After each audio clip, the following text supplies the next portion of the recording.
From the shores of Malibu where the waves are pumping, to the Great Wall of China and back to the streets of Las Vegas where the UFC is coming. We are live. This is It's Time Radio, the show where we talk about what you think about but may be afraid to voice. Do not worry, we will voice it for you. We talk about everything on It's Time. Sex, drugs, rock and roll, UFC, politics, film, TV, you name it. But today we got a very special show. We have a repeat guest back, and there's a reason to have him back because he was on a few weeks ago, and you know what? Forget about that. The whole world has changed, and he's back with us now. First off, hi, TJ. How are you? I'm good, Glad to Buff. be Don't back. worry about me. The man is here. Yeah, the man's here. We're here with the new superstar of the UFC. I said that before it was going to happen, and I'm saying it now because it has happened. Michael Chandler, wow, you're back. Unreal. Your debut was unreal. I am so happy to be here, man. It's funny, these are the moments that you dream of, man. You visualize them, but there was a lot of uncertainty since the last time we spoke, and even a lot more uncertainty before that, testing free agency, signing with the UFC, coming over, and then finally getting my first fight in the UFC. Now here we are, just a couple days removed, and got the victory. My face doesn't have a scratch on it, which is all fighters' dream. It's a dream for all fighters. Speaking of you guys, this is a dream come true, man. It was amazing. First off, we are back, and before we go into it, any jet lag? Well, not so much jet lag. I'm clear as day all day long. I'm good. Problem is, I wake up at 2:27. I woke up at 2:27 in the morning the last two nights, and then about 6 o'clock tonight, I'm going to start feeling like it's midnight. So, but tonight I'm taking my wife out to our favorite restaurant. His reservation isn't until 6. So that means I'm at least staying up till 8 p.m. tonight, which is good. Last night I was in bed by like 7:40, which is bad. I need to stay up later so I, sleep in a little bit longer. But overall, I feel good throughout the day. Yeah, a little advice: just try to stay up to at least 11 o'clock. Yeah, I need to. But it's going to take a couple days, and your whole system will come back. I didn't realize it, but saw your wife, beautiful wife of yours. I did get a chance to meet her, but I understand she's a doctor. Is that right? So she was a physician assistant in the ER for 8 years. And then, she just merged. She was in the second graduating class of what is a new program where you're merging physician assistant to doctor of medical sciences. So she actually just did that, got her master's, got her third master's degree about a year ago. Yeah, I tell you what, to have a woman by my side who motivates me, inspires me, we are so equally yoked in so many different ways. She is a career woman, which is a beautiful thing. It's also a tough thing because that means she's here in Nashville crushing life, and I'm away from her down in Florida training when I'm training. So she doesn't just come and just kind of be there with me, but we make it work, and she is my soulmate. That's wonderful. You make a very handsome, beautiful couple, and I think it's kind of like the way to explain that is brains and brawn. That's awesome. Yeah. She's got some brawn too. She was a 3-sport athlete too, so she's, we are very equally yoked in all of those different areas, and it's good stuff. But yeah, now it's funny too, because she stitches me up and stuff. She prescribes me. She's like prescribes me medicine. I went and got my jaw looked at yesterday by an ear, nose, and throat doctor, and then his prescription was exactly what she was going to do. Anyway, she's like, good, I still got it. So it's all good. Man, you're just totally home base. You got everything happening at home. Plus you have one child. Is that correct? One son, Hap. Yeah. So we actually celebrated his 4th birthday on January 23rd, which was the day that we fought, which technically, we fought on Sunday, but it was the 23rd back in the States. So technically I fought on his birthday. So January 23rd will forever be one of the greatest days of my life. My son was born on January 23rd, my UFC debut, January 23rd. The next day, January 24th, is my wife and I's, this year it was 8-year first date anniversary. So eight years ago. So man, life is good, Buff. I tell you what, man, I'm going to call you Buff. I like that. Yep. Like TJ called you Buff. I feel like I can call you Buff now that we're friends. We're friends. Now that you've actually finally announced me inside the UFC octagon. So that's awesome. Yeah, we're friends for sure. Everything you just said is, I love that because I love the sanctity of marriage. Even though I've never been married, I was a kid. I've almost been divorced twice, but never married. But at the same time, it's a beautiful thing, and it sounds like total kismet. And I love how you mentioned that it's not your 8th anniversary; it's your 8th date anniversary. The first time you ever got to experience a moment with your wonderful wife, and I love that. I love hearing that. I love seeing you happy, and It's great. It's great. Who So, remembers that, Michael? Is that your doing? Is that her doing? Is it a mutual memory? It's actually a mutual thing. January 24th. It's funny. We sometimes almost forget that we were married in September, because January 24th for us is kind of like our anniversary, and it's almost just kind of like our story. I don't know if we shared our story with you really, but like I had a crush on her for like 7 years before we actually met, because I knew of her and we had mutual friends and all that kind of stuff. So it was and then we talked online and kind of on the phone a little bit and through email for almost a year and a half before she finally said yes to go on a date with me. So we almost kind of knew how much we kind of we're going to like the other person. And I'm not joking when I say like, I for sure 100% knew that I was going to marry that girl on January 24th, whenever we first met. Wow, that's great. Without a shadow of a doubt, unless I was going to screw it up somehow, like she was the woman that I was going to marry and spend the rest of my life with. So January 24th for us is a very, very big day, and we will always remember that day. I love this because in this day and age of divorce and everything that goes on, this is like a movie. This is like a love story. And Seriously, I just think it's so beautiful. This is really awesome. I didn't expect to get this out of you on the show, but I'm relishing every moment of it before we even talk about you throwing a punch. Yeah, that to me is the biggest win of your life right there. It's awesome. Well, it is, and it's truthfully why I fight. You know, at this point in my career, my wife Bree and my son Hap, they are what I'm fighting for. And obviously, you know, you guys knew how big this thing was going to get because you guys are so ingrained in the UFC and how big they are and what they can do to you overnight. You know, it seems like I've been an overnight success, right? But it took me 12 years to become an overnight success. It's funny how that works, right? It's funny how that works. Michael, you have been a success, but you're an overnight success because now you're in the show. Yeah. You're an overnight success in the UFC. You've been a success. You've been a champion. Now you're going to go to the next level, and you've taken that first huge step. Mm-hmm. And right now, the future is so golden for you. I love your attitude about when you won the fight. You didn't ask for a championship fight right away. You know, the attitude that you expressed, if I'm not incorrect, was that, you know, 1 or 2 more fights, earn the right to fight the champion, earn the right to embed yourself in the octagon in the UFC. That kind of humble attitude I love. But I think it's very smart. I think it's a smart attitude. And if they came to you and they said, hey, you're fighting for the championship in 2 months, of course you're going to say yes.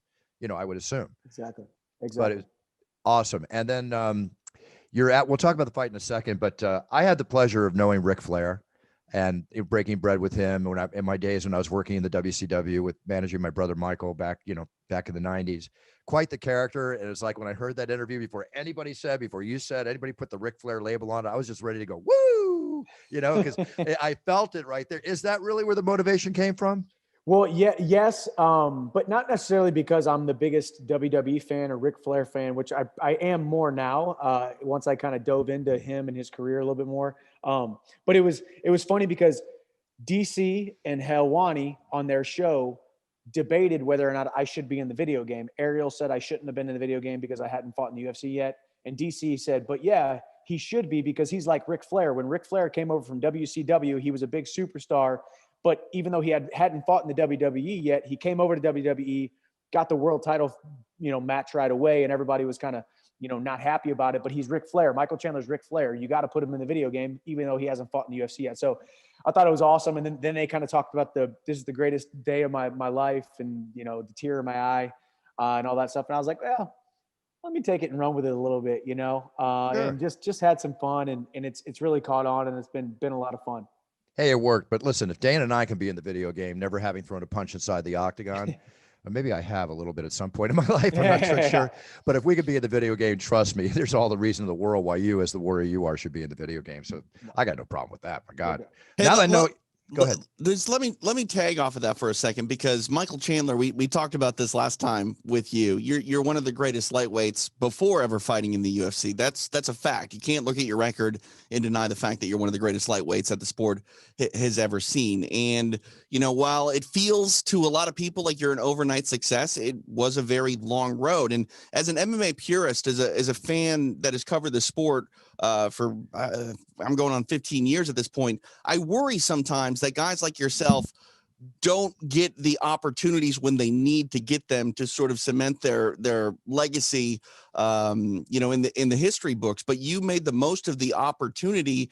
What was that feeling like? Because as Bruce said, sometimes you just need to have that UFC stamp of approval before the public sort of recognizes your accomplishments. And maybe I'm thinking too far outside the box, Michael, but when I saw what you did to Dan Hooker last Saturday night, it made me feel like you didn't only validate yourself now, but anybody looking back in the history books of what you did in Bellator, they have to respect, like, yeah, Michael Chandler's every bit as good as everyone said he was. Yeah, it was definitely nice to do it, and I think because everybody all kept saying, because there was a lot of doubt by a lot of people, a lot of criticism, a lot of this guy's a nobody, he doesn't deserve this, he's going to get crushed, and blah and blah and blah. So everybody kept saying, is this nice to shut up the doubters and prove them all wrong? And for me, it wasn't ever about proving the doubters wrong. More than anything, it was about proving myself, proving my followers, my fans, the people that have been on this journey with me forever, proving them right, giving them something to freaking fist bump, cheer about, and say, man, been following that kid since his Mizzou days, been following that kid since the small shows and Strikeforce and through Bellator and through all the ups and all the downs, been following that guy. And now we can all finally look to our left, look to our right and say, did I tell you that this guy was actually the real deal? And that feels great. I by no means am going to hang my hat on just knocking out Dan Hooker and calling myself one of the greats. Trust me, I got a lot left to accomplish, and I can't wait to do it.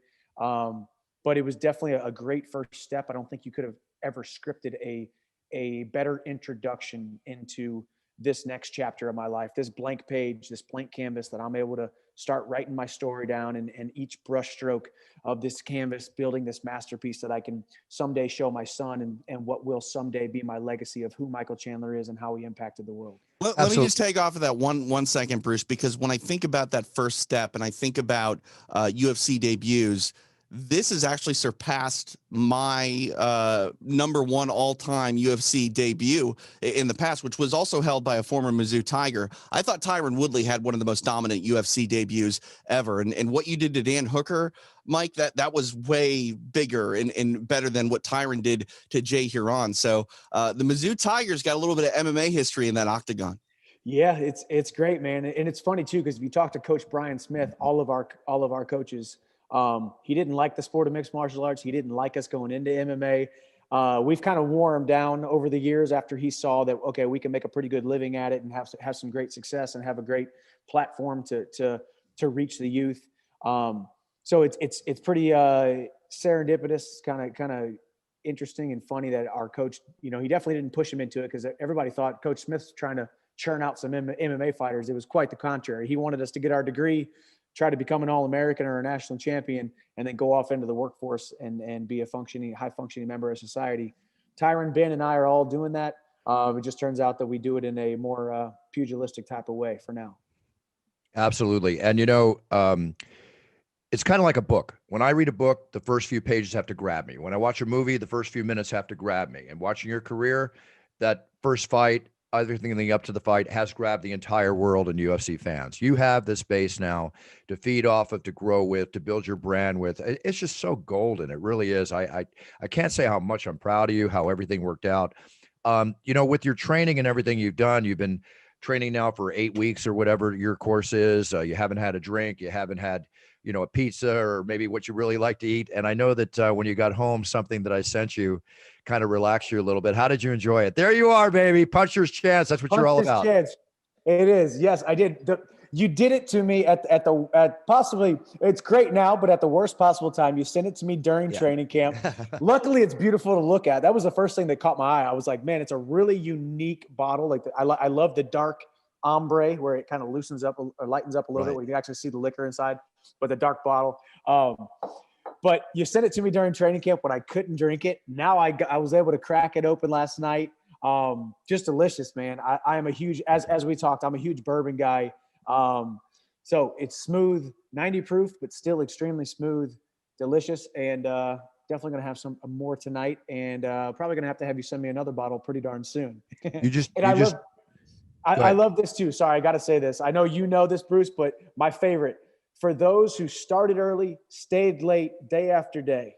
Love it. Like they started early, stayed late day after day, because that's really, I'm a small town kid, blue collar family. My dad's always started early, pulled himself up by his bootstraps every single morning, 5 a.m., and stayed late, worked 2 and 3 jobs my mom and dad did to give me every possible scenario, every possible chance to be as successful as I am today. So those words hit home to me. And I was reading them as I was drinking it last night, and it felt like I was drinking home, man. It was awesome. That's so cool. Here, fist bump to you, my man. Fist bump. I My love man. that. Felt like I was drinking home. My goodness. Talk about a feeling. Felt like I was drinking. Yeah. Now, you know, drinking a little piece of High Ridge, Missouri. Drinking a Love little it. piece of Jefferson County, Missouri. that whole explanation, everything. I'm going to have a case of Puncher's Chance sent to your house. Let's go. Let's go. Hey, we're having a Super Bowl party here at our house on the Super Bowl, obviously, whatever that is, February 6th. So let me make a note here. I'm going to do my best. I'm going to do my best to get it to you by the Super Bowl. Okay. I'm putting it right down here, Mike. And thanks for that post you put on. I really appreciate that. It was delicious. The party is now officially sponsored by Puncher's Chance, Michael. Puncher's Chance. Yes. Yep. Yes. It's all great though. That's good. Listen, we're gonna do more with you in the future, I promise. And besides that, you're the epitome of why I made this bourbon. You're the epitome, not necessarily the underdog, but I know at times, like myself, we're all underdogs, and it's all about that one punch that can change your life. And you just threw it. You just threw it on the 23rd. And it's going to change. Let's talk about that real quick. You were the underdog, Michael, which I thought was surprising in a lot of ways. I mean, you have this proven track record. I mean, don't get me wrong, Dan Hooker's a big proven commodity in the UFC, Absolutely. but the fact that you closed at plus money was a bit surprising to me. Were you aware of that come fight time? I was, and I loved it. The hardest part about, because just real quick, I think people underestimate how hard it is to be the favorite in every single fight. I mean, I was supposed to finish and beat every single guy that I had beaten in the last couple of years in the first round. And if I didn't, I was falling short, So to step into the UFC octagon, to be an underdog, to fight a top 6 guy, top 5 guy in Dan Hooker, it was warranted. Like you said, I mean, essentially, Dustin Poirier is an uncrowned champion right now in the division. A lot of people are saying, or at least he is saying, and he went a 25-minute war with Dustin Poirier, had him hurt and on the ropes a couple times. His war with Paul Felder, the guy is an absolute warrior. So he has a proven track record as well. And I was the new blood, the new guy. You got to factor in the other things, the outside circumstances of octagon jitters, first time on the big stage. How am I going to compete? How am I going to show up? Everything was new. So luckily we passed that test with flying colors, I believe, and kind of staked our claim as one of the best in the world right now. That's awesome. Actually Poirier is coming on our show today after you. And I know he's a very much a gentleman, and I'm sure he respects your win tremendously, even though you two may go toe to toe. You never know. Mm-hmm. But what did you think about Poirier's win and his game plan against Conor? I think it was great. I think everybody kind of said it, and he was also thinking the same thing. Listen, Conor McGregor, him, maybe Francis Ngannou, there's a couple other guys who are the scariest guys in the world in those first couple rounds, especially. Conor McGregor, if he hits you with that precise, powerful left hand, anybody's going out. So I think Poirier knew I got to weather the early storm and put it on him later in the rounds. Turns out it didn't go, 3rd, 4th, and 5th round, but I think the game plan was that. And kind of keep his back up against the cage, let Conor pursue him. That low calf kick was genius. Beautiful. Obviously being southpaw versus southpaw, that leg was there for the taking. And then as soon as he had Conor kind of hurt, he landed a couple big shots. He kind of flipped the script and he got Conor up against the cage. And when Poirier gets you up against the cage, I feel like there's not a better guy in that range and in that fight. Right. Than Dustin Poirier with his opponent up against the cage, and it was just too much for Conor. Yeah, I'm with you all the way, and I think it was 6 unanswered punches, taking Conor down and then on the ground. But also with Conor's wide karate stance that he comes in with, I noticed he didn't check the kick. When you're that wide, it's not always easy to check the kick as well. So that was not a good thing, getting hit by that calf kick. I will say too, he made a movement. He made some effort to do on at least some of those calf kicks. He made an effort, but the problem was what he was saying was the angle wasn't quite enough to actually check the kick. Right. truthfully, I like, if you go back and watch my fight with Dan Hooker, instead of trying to take that leg out and face it outward and face that shin bone towards the kick, like most people check a kick, I literally just pull the leg back. I pull the leg back. I pull the heel to my butt. It's going to do minimal damage. And the leg's going to be loose enough to where the leg kind of hits and kind of goes through it rather than landing on a hard surface. So if you go back and watch my fight with Dan Hooker, how I was kind of moving my foot back a little bit, not on all of them. I ate a couple of them, which was ill-advised. But that was kind of just what my brain says to do on those low calf kicks. Just pull my heel to my butt. You're going to take a little bit of damage, but not quite as much as Connor did with his foot firmly planted on the ground. Planted down, yeah. It was essentially like chopping down a tree. Those roots were in the ground, and it was just maximum impact. Yeah, I love that technique you just explained. I totally agree with that. And I'll tell you one thing that was impressed me with Connor, even in loss.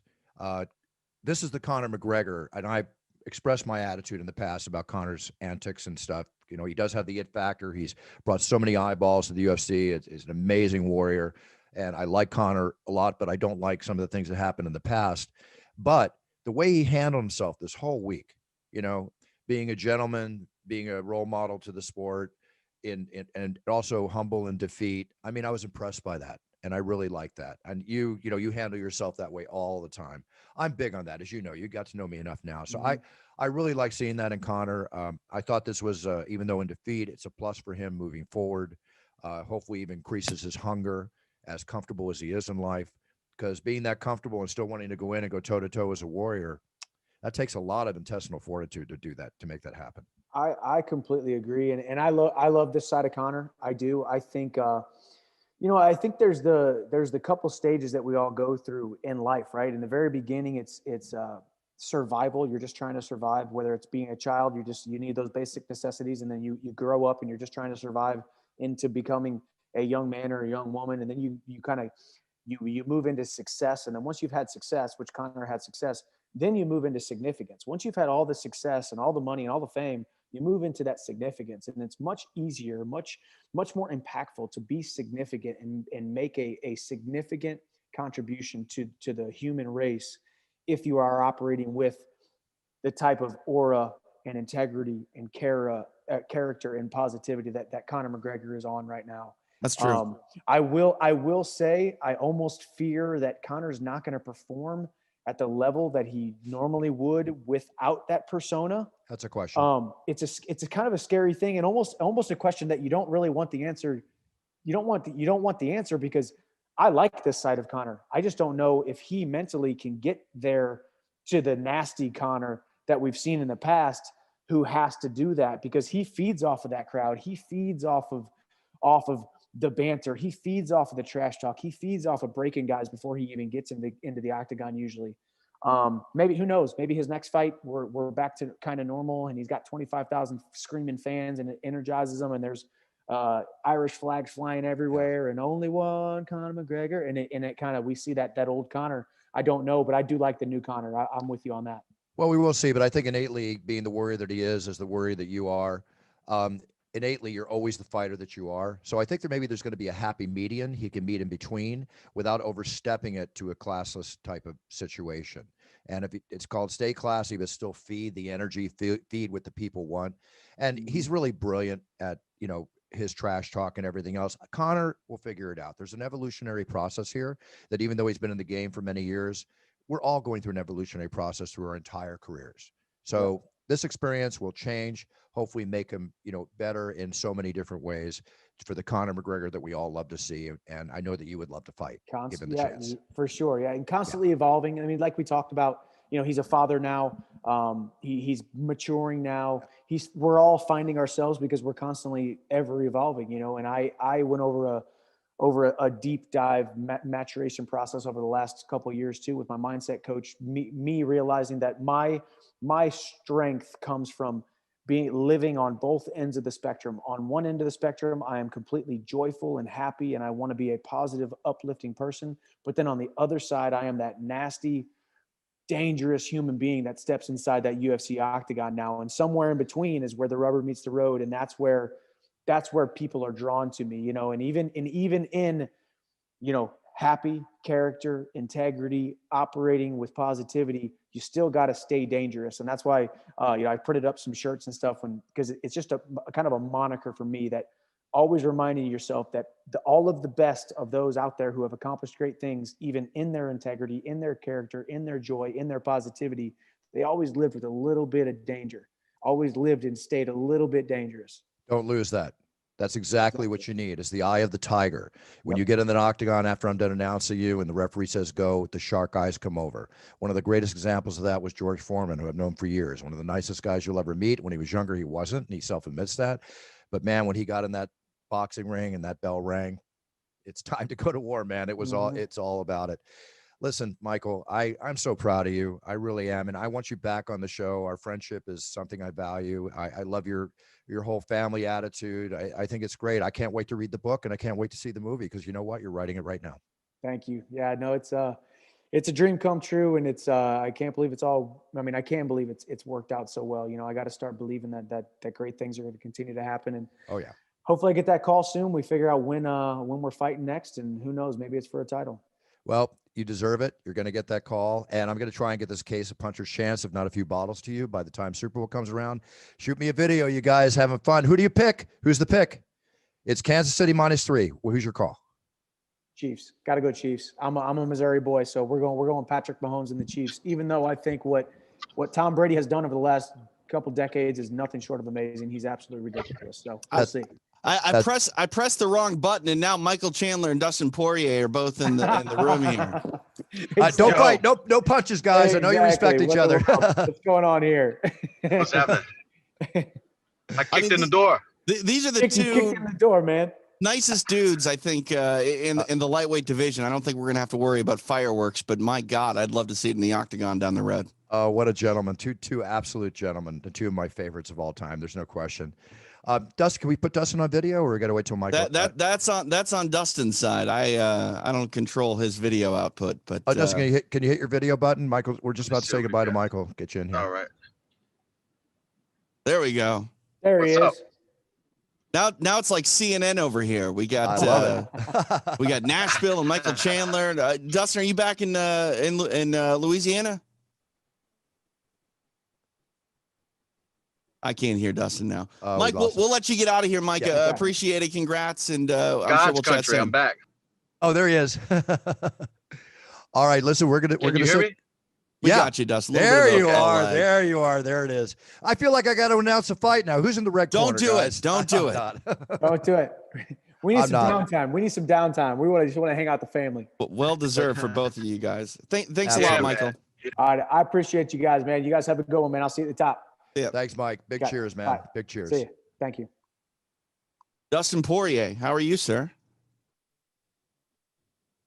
Yo, what's up, man? There he is. Just We may need Dustin to turn. We may need Dustin to turn off his video, because I think his video is slowing down his connection a little bit. He's hustling and grinding. He's out there driving. Here, let's give us a few words, Dustin. actually, hold on, I'm actually pulling up to my house, and it's gonna. All right, Dustin, do me a favor. Turn off your video. We got the. We'll just have you on the audio. No, he said that he's just getting home, Bruce. I'm assuming that he's going to connect to that Wi-Fi here in a minute, and then we'll have a diamond rated internet connection. That was Michael Chandler. It was great to have him on, and now we're having on the man who took out the man, who is on his way to being the man, who is the man, my friend, and a man I totally respect. And God, I love to watch you fight. Dustin Poirier, thanks for coming on the show. Wow. Wow. Wow. I appreciate that introduction, and thanks for sending the invite, man. Yeah, it's my pleasure. You're back. Any jet lag at all? A little bit. I've been waking up at like 4:30-ish every morning here in Louisiana. I'm on Central Time. But other than that, I've been feeling pretty good. Well, that's good. But you know what? The performance you put on, Dustin, leading up, I mean, first off, I love the way you handle yourself. I love the fact that you're a gentleman. You fight with, honor, a true martial artist. Your game plan Saturday night was phenomenal. I never pick winners in fights, but people asked me about how this fight was going to go. And when I told them about how I thought your game plan would go, I have to say I was about 80% correct. And I was so impressed watching you as you slowly chopped down the warrior, Conor McGregor, to win that fight. It was amazing. Your emotional reaction afterwards, I could just imagine what was going through your mind at that time. You accomplished so much for your family, for your life, for your future, for your legacy, everything. How does it truly feel to you right now? Is it sort of surreal, or is it sunk in? It feels incredible for sure. It's hard to say. I feel like I'm on cloud nine, but I feel like that with any victory. I'm just very thankful, very thankful that we both made it out there. We passed all the COVID tests. We were both healthy. We both left the octagon relatively healthy, and just in a place of gratitude. Exactly. And a lot of people, the big thing out of the fight that happened that people talk about, aside from your stellar performance, is the calf kick, right?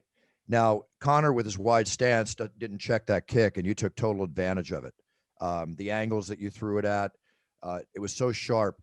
Was this a specific plan for yours? Was this like out of the top three things you had to come at him with? Was this one of the secret weapons? This was one of the big ones that we wanted to use. And every fight's different, so I don't really put a whole lot into single things when it comes to fighting. I kind of like to keep an open mindset, but this is something me and Mike Brown and my coaches have talked about, and something I was working through training camp. The thing with putting so much into a technique, like if this was our game plan to tear his leg up, and what if I'd have got in there and he'd have started checking the kicks and hurt my foot, and I wouldn't have been able to throw that, then I would have been scrambling trying to figure out what I'm gonna do. The game plan was to fight, and damn, I'm good at that. To mix it up, Yeah, you do. Go ahead, TJ. I was just going to say, the thing that I liked about this fight and the result of it, Dustin, was a lot of people were saying it was going to be Conor early or yourself late, and you didn't wait. You went out there and like you said, you fought, and I think that was really key to this victory, especially when you think about how long Conor's been away. It was a year, and you got to think that ring rust, it's subjective. Some people say it's a thing, others don't. While I did subscribe to the idea that if Conor was going to win, he would do it early, and you would be more likely to win this fight in the latter rounds. There's something also to be said about not letting Conor get settled, and that's something that you didn't do. Was that a point to really sort of focus on, to not let Conor get comfortable? Yeah, that in every fight, you want to keep the guy off rhythm and make sure they're uncomfortable. But the real plan was to let this fight unfold and blossom, and let me get a rhythm going, and let me read his timing and rhythm, so I can start landing my shots. And going back to Conor's inactivity, we both fought once in 2020. I only had one fight last year as well.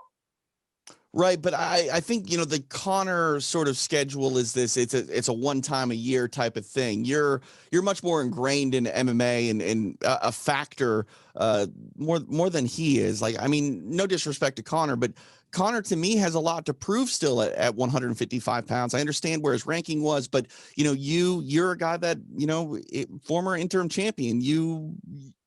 It's not surprising that you're more, I think a bit more comfortable in the octagon than say Conor maybe. I can see that. Yeah. Oh, I can feel it. I can feel it watching him. It's totally there. TJ, go ahead, TJ. I was just going to say, one of my favorite things when Dustin Poirier fights is that he carries the Thug Jitsu banner, the one flown by Eve Edwards. And, loyalty is something in this sport that is few and far between sometimes, unfortunately. Talk about your decision to still be a Thug Jitsu fighter and your relationship with Eve, who, in my opinion, is one of the greatest fighters of all time. And I agree with you on that. Me and Eve's friendship go back. It goes back a long ways, man. A lineage of fighting with me and Eve.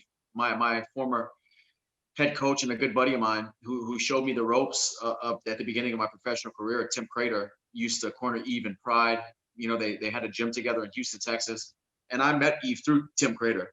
And Eve was living in Austin, Texas at the time. So I was younger in my career, and Eve always used to bring in wrestlers. He would always have college wrestlers in Texas staying at his house, helping him work on his wrestling.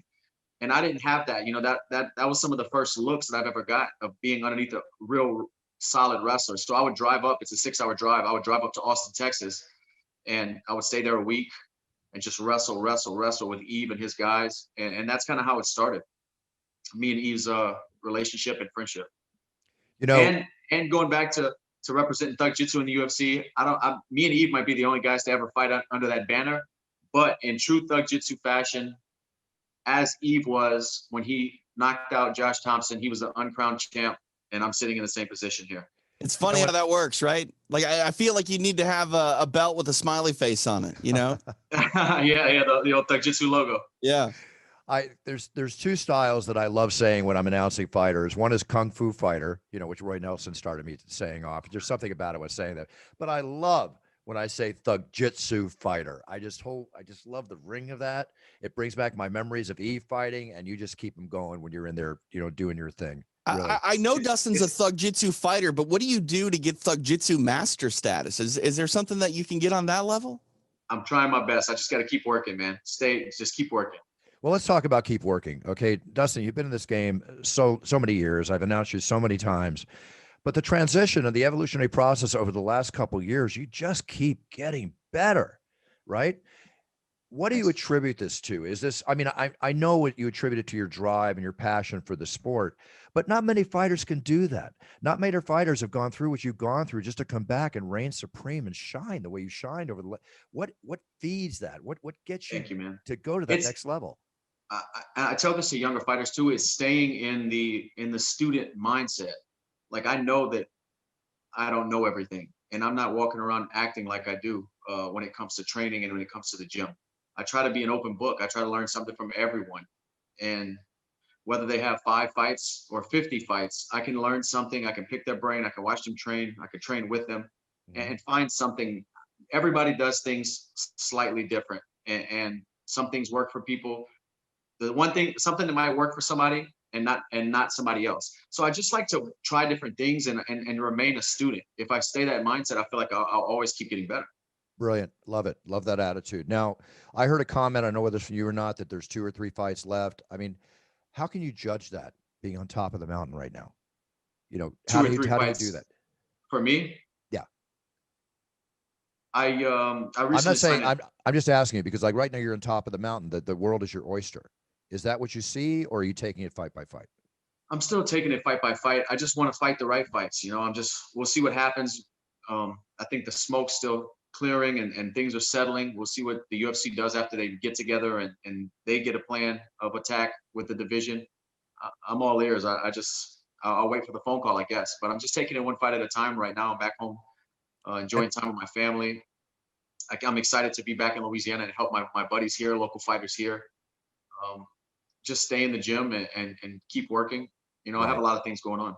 Dustin, you said through the fence to Daniel Cormier that you don't love fighting. What did that mean?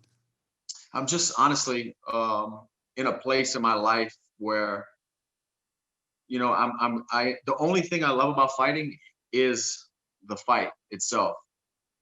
Just years and years of watching this game and watching the way the fans are and watching the way the media is and watching the way a lot of fighters are. It's just a turnoff to me, man. I don't know. I'm just not in love with it like I used to be. Well, 7 figures. I love fighting. I don't love the fashion show of everything else. I can understand what you're saying there, but your own personal passion to whatever level you can carry it, and 7 figures or more can change a lot of family ties, when it comes to the fights coming up. I mean, you're making great money now. It's only going to get bigger. I hope, pray, and want for you. Who do you think they're going to come at you with? Do you have any idea? I mean, who do you think they're going to throw at you? I think they're going to try to do a Conor trilogy. That's what I think. I think if that's going to happen, it would happen in the next 3 months or so, 4 months, wouldn't it? Yeah, I know for sure Conor and his team were pushing for it to be sooner than later. And right. We both have a knockout over each other, so it's only right to do it again. But at the same time, I am in the number 1 position in the division, and there's a lot of contenders. So I don't know what the UFC is going to do. Well, honestly, dollars and cents. Obviously, the Conor fight is the money fight. Hopefully, pay-per-view points, all the beautiful things that you should get going in. Sorry, Dana, I had to say it. But the bottom line is that it's your choice. They're going to give you the choice, but it's your choice. And it's a perfect trilogy. It's a perfect trilogy. Knockout, third fight. It doesn't come better than that. The rubber match makes a lot of sense. And yeah. Dustin, you said, going into this fight that, you you should be the champion now. You and Connor are right there. You could have put a title fight at the top of this bill. You know, with the win over Connor now, if you guys were to rematch, do you think that fight could still qualify as a championship fight, or does the way that the last one concluded maybe compromise those ambitions? It's tough to say, man. You know the way the UFC works. They do what they want. I have no clue. But to me, I feel like if we do the same exact fight again, well, it'll be the third time, so we're 1-1, right? All that stuff. But I feel like if that's the case, we took an opportunity away from me, because I went out there on a huge night, pay-per-view main event across the world, and I did what everyone thought I wasn't going to do. I feel like I should have been awarded a championship status right there, you know? That's why I actually think that maybe a title fight would almost make more sense this time around, because you have closed that gap. I mean, you were a sizable underdog on Saturday night. I got to believe you're the favorite in a rubber match. And, you know, anytime Conor McGregor is at the top of a bill, you're the number one contender for all intents and purposes. You know, as much as anyone can be a number one contender in this sport, I think you fight again, the winner walks out with the belt wrapped around their waist. Time will tell. It's all exciting. The future's looking good, man. A lot You know of what? big things. The bottom line is, Dustin, you have such an amazing and great attitude, the perfect attitude for a fighter, in my opinion. And I've been around fighters over 30 years of my life. It's, you know, they point, you shoot, right? Take on anyone, any given time, anywhere, anytime. And that's the attitude. And you're in shape 365 days a year. Every time I see you, you're ready to go on 2 weeks' notice. Not that that should be the case in your next fight. So that open attitude and just go in and do your business is your attitude's great. That's why you are where you're at. It's so mental. This game is so mental, as you know. Aside from your amazing skills, you've got the full circle, my friend. You know, Thanks, you really Bruce. do. I appreciate it, man. Hey, where do we get this hot sauce? Yes. You can it's crazy, man. We got another batch about to drop. We completely had sold out, but you get it at heatnist.com, or you can go to my website, diamondpoirier.com. There, Google it, Poirier's hot sauce. Hey, do you have a bottle you can show us on the screen with you right there? I do. Want me to grab one? Please. Yeah, grab one. Show our audience, please. Got you. I love the branding, Bruce. That's one thing that I think the sport has been missing for so long, and you've been at the forefront of it. And now we see, you know, Connor with Proper 12, and you're involved in the whiskey game, and now the Diamond here with hot sauce. It's so cool to see this grow and evolve. Let's get a full screen. Let's get a full screen of this, TJ. I don't know how to do that, Bruce, but yeah, I mean, that is awesome. That's very cool. Right there. I love that. I'm curious, Dustin, is it more heat, or is it more flavor? Is it a combination of the two? It's not hot. I mean, everybody's different, right? When it comes to Scoville units, but it's got a little burn, but nothing crazy. You can enjoy this. I like it. It's flavor. It's flavor, and I'm very proud of it. I'm a fan of hot sauce, big time. So I'm looking forward to trying that. By the way, did the Puncher's Chance arrive yet? I haven't got it yet, but I'm waiting. I'll let you know. I'll shoot you a text. It arrived. Yeah. It's more than a puncher's chance. I saw it unfold in the octagon on Saturday. Hey, I made this. Yeah. I made this bourbon with people like Dustin in mind. Okay, because this truly is an example. Dustin, an example of Puncher's Chance. I can't wait for you to get it. You got 2 bottles coming in today, if not by tomorrow. You know, shoot me a little bit or something, but only if you like it. Okay, because you're a bourbon aficionado. I am. That's what I love. Last thing before Dustin gets out of here, I want to make sure that we mention the Good Fight Foundation and how people can get involved in that, because that's a fantastic movement. You can go to the goodfightgroup.com. It's the Good Fight Foundation on all social media handles, but the goodfightgroup.com, you can read about things we've done in the past, things we have coming up, and our current fight that we're in right now, raising money for the Boys and Girls Club of Acadiana. That's awesome. You know, Dustin, I know I might be saying this too much, but it's fighters like you that keep me in this game. I'm going to celebrate my 25th anniversary, February 16th, where I walked in the octagon in Bayamon, Puerto Rico in 1996. And now I'm in this game with more passion than ever. And the reason why is because of fighters like you, Dustin. My friendship with you, but just watching you and the way you handle yourself. And I want to thank you for that, because it feeds my fire. Thank you so much. Really. Thank you. It means a lot. Yeah, it means a lot to me too. Is there anything you want to tell our audience at all? You know, anything else they want to share? You can promote the hell out of anything. It's all good. No, the foundation, the hot sauce, I think we covered it all. I appreciate everyone's support. Thank you, man. It's, you know, most of my career has been in Zuffa. since the WEC days. And before that, I had a documentary come out on Netflix and Showtime. So people have been following my career since I was a very young man. And I just thank you for tuning into my journey, man. It's been crazy, and there's still more to go. Well, we're going to keep your journey on because I want to have you back on as your journey proceeds. And I saw that special, and I was taken very much with that. And you know how much I like your mom and dad and your wife, and it was great to see them there. I gave your mom and dad a big hug as they were walking with you out of the octagon after you won the fight. And your wife was real nervous before the fight, and she was so happy after the fight. You have a beautiful family, Dustin. All my best to Thank you so you. much. Best wishes about everything, my friend. And I can't wait Thanks, to get in that octagon and have the honor of sharing and roaring your name again soon. Really. Oh, man. Looking forward to it. All right, brother. You take care. You too. Thanks, Dustin. Thank Right. you. Just stay safe, Yep. brother. Great show today to have these two fine warriors on who are more than just fighters. They're great human beings. Everything displayed. And that's My what kind you of want, fighter. right, Bruce? Yeah, Like, that's- I mean, you know me. we always talk about, living vicariously through these athletes as fans. That's what most people do. They gravitate towards people that sort of represent themselves in sports. And maybe Michael Chandler or Dustin Poirier don't represent exactly everyone, but I think they are the example that everyone truly sort of wants to be, right? People that make the world a better place, not only in their own personal careers, but, for the world as a whole. And I think Michael Chandler and Dustin Poirier are, shining role models and examples of who you would like the next generation of athletes to aspire to be. Well said, TJ. I couldn't have said it any better. And you know me, I'm always a man of many words. I'm going to shut up because you just put it perfectly. It's all good. With that note, go ahead and let's sign off. Anything I mean, to tell us? that's it for me, Buff. If people want to check out the things that I do, follow me on Twitter at TJ DeSantis, or check out my show Extra Rounds, which is available anytime on UFC Fight Pass.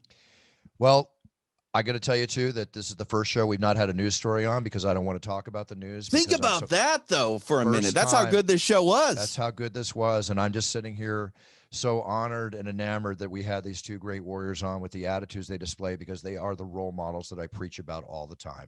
And with that being said, everybody, I will not be at the UFC on Saturday. I will be back for February 6th UFC. Look forward to seeing the show this Saturday, though. It's going to be a heck of a show. Got a lot to do here. Puncher's Chance is now going to be in 165 Bevmo stores in California, Costco in Texas, Winn-Dixie in Florida.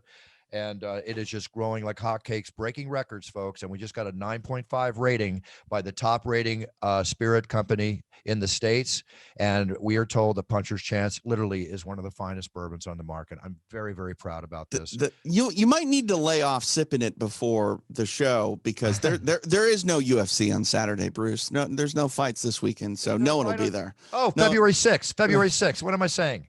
The year's flying by, isn't it? Like I'm jet lagged. I'm jet lagged. Jeez. Sorry, you know what? I will be in the octagon on February 6th. So I'll see you all for the octagon on February 6th. But we'll be back with the show beforehand. So we'll talk about the February 6th UFC. It's 5 o'clock somewhere, Buff. It's fine. Somewhere. I'm getting. Okay. There you go. That's what jet lag's about, folks. That's totally what it's like. And there you go. You saw it in the Buff Man himself. So did I call myself the Buff Man and myself? You did. It's all right. We'll forgive you. Okay. Forgive me, please. Again, jet lag. All right, everybody. Set your goals, write them down, be the best you can be to your sphere of influence. Have a very positive attitude. Step on that path as you move forward, doing your best, and then you're winning. That's what life is all about. That's what we talk about here on It's Time Radio. We'll be back next week. I wish you all a wonderful week. Excuse my jet lag. And TJ, you take care. Love to all. Big cheers, no fears. Buffer out. Buff Man out. You said it. I didn't.